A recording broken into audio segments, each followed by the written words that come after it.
Dear student, तो पिछले video में हम लोग ने वर्ण तथा ध्वनि विचार के बारे में पढ़े थे। तो इसमें से ध्वनि विचार के बारे में हम लोग ज्यादा कुछ नहीं जान पाए थे। आज हम लोग ध्वनि विचार के बारे में पढ़ेंगे।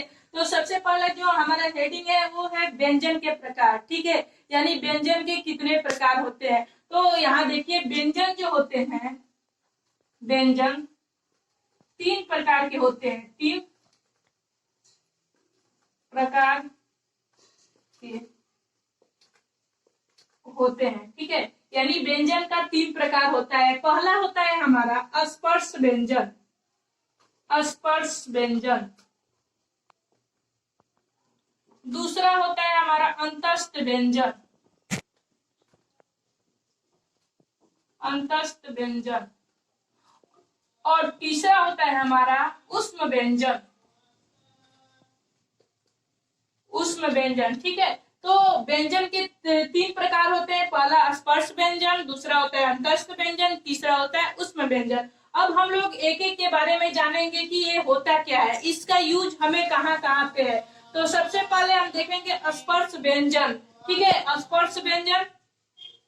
स्पर्श व्यंजन ऐसे व्यंजन होते हैं जिनका उच्चारण हम विशेष अंगों के माध्यम से करते हैं। ठीक है, यानी स्पर्श व्यंजन का उच्चारण एक विशेष अंग के माध्यम से करते हैं।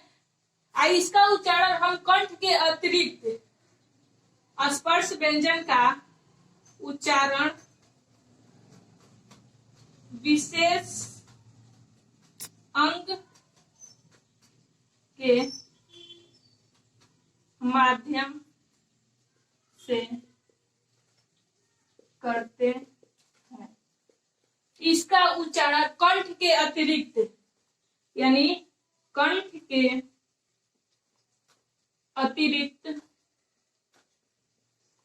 अतिरिक्त हम लोग द्वंत से करते हैं। दंत से, ओष्ठ से, जिह्वा से, मूर्धा से और कंठ के अतिरिक्त दंत, ओष्ठ, जिह्वा, मूर्धा और तालु से करते हैं। यानी स्पर्श व्यंजन का उच्चारण हम लोग कंठ के अतिरिक्त, यानी इसका हम उच्चारण कंठ से तो करते हैं, लेकिन कंठ के अलावा भी हम इसका उच्चारण दंत से करते हैं, ओष्ठ से करते हैं, जिह्वा से करते हैं, मूर्धा से करते हैं और तालु से करते हैं।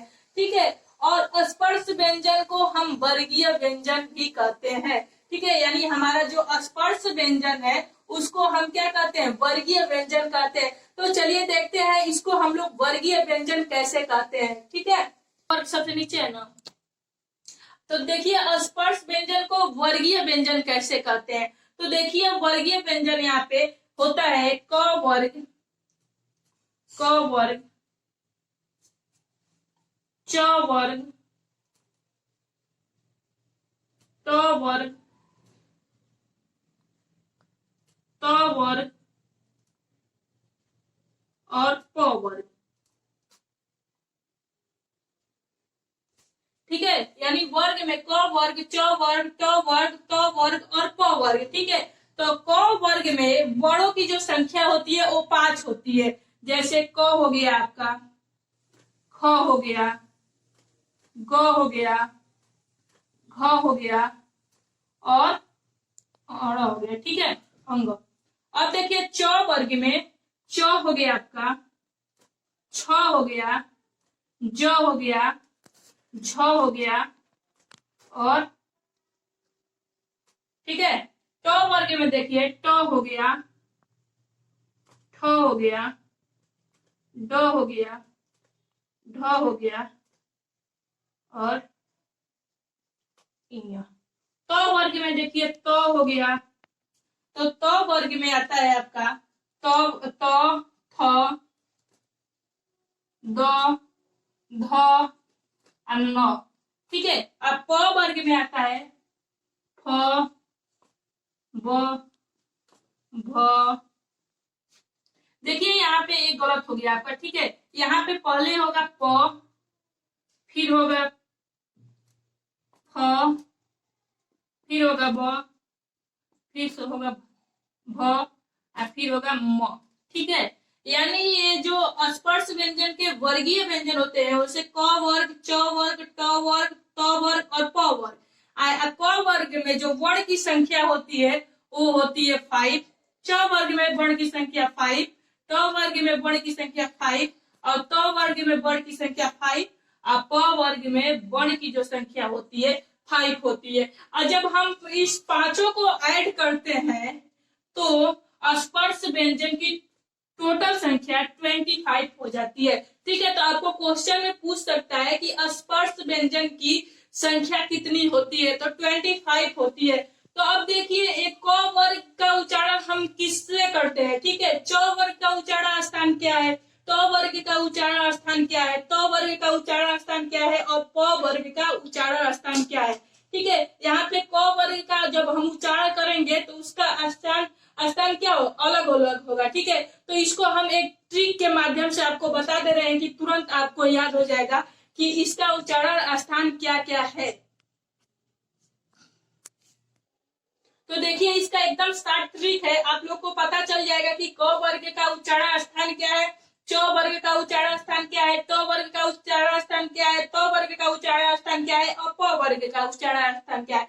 देखिए यहाँ पे लिखे हैं इसका ट्रिक KTM 2। ठीक है, यानी KTM 2। ठीक है, तो के से आपका हो जाएगा कंठ, कंठ। ठीक है, यानी क वर्ग के जितने भी वर्ण है उसका उच्चारण हम लोग कंठ से करते हैं। ठीक है, अब देखिए च वर्ग KTM, टी से क्या हो जाएगा, बोलिए, टी से आपका होगा तालु। ठीक है, टी से क्या होगा, तालु। यानी च वर्ग के जितने भी वर्ण है उसका उच्चारण हम तालु के माध्यम से करते हैं। यानी जहां पे भी च आएगा उसका उच्चारण जो होगा वो तालु होगा। छ होगा, छ बोलिए, लेकिन वो तालु का क्या है, टच कर रहा है। ठीक है, तो छ का भी उच्चारण स्थान तालु होगा, ज का उच्चारण स्थान तालु होगा, झ का उच्चारण स्थान तालु ही होगा। ठीक है, अब देखिए उसके बाद से ट वर्ग आता है। ट वर्ग का उच्चारण हम मूर्धा से करते हैं। ठीक है, ठीक है, यानी ट वर्ग में जितने भी वर्ण है ट, ठ, ड, ढ, ढ़, तो ये सब इसका उच्चारण हम मूर्धा से करते हैं। ठीक है, अब देखिए त वर्ग, त वर्ग में हम जितने भी वर्ण है उसका उच्चारण द्वंत से करते हैं, दंत से। ठीक है, यानी दांत से इसका उच्चारण करते हैं। त बोलेंगे तो इसमें दांत क्या होगा, एक दूसरे को स्पर्श करेगा। थ बोलेंगे, थ में भी हमारा जो दंत होता है एक दूसरे को क्या करेगा, स्पर्श करेगा। प वर्ग देखिए, प